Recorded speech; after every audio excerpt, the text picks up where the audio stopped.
resisted that trap that Potiphar's wife set up before him.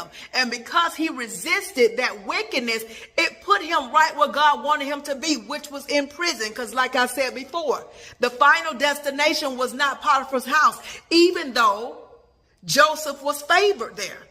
Even though Joseph had been given authority, which tells you what? Right before you get to the place where God wants you to be, a counterfeit shows up. That counterfeit will have the same similarities of where you're going or where you're supposed to be. Think about it. In Potiphar's house, Potiphar gave Joseph dominion over all of his house. Joseph had to say so of what to do in Potiphar's house, but God wanted it to be bigger, right? Just think about it.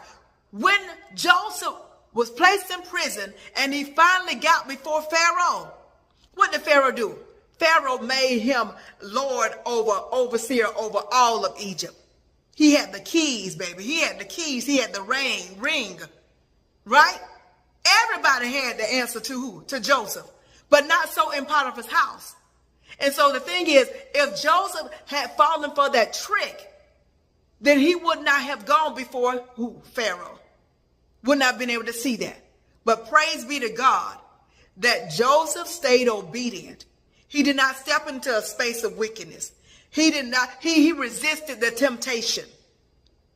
And it calls for him to be at the right place at the right time. That calls for him to be exactly what God had for him, for his future. And that's what God is telling you. What before you now, yes, your favor in that place. But listen, right before you get to the main destination, the expected end that God has for you, there will be a snare set before you.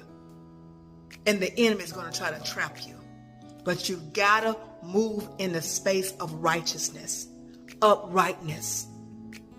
You have to have that same heart posture to say what? How can I do such wickedness? And how can I sin against my God? Right? You got to be in that place. And when you resist the devil, it doesn't matter what people think about you. It doesn't matter about what goes on after that. The mere fact is, God tells us that when we continue to do that which is upright, God said he shall surely reward us. So continue resisting the devil. Continue doing what is upright. And you're going to make it to that expected end that God has for you.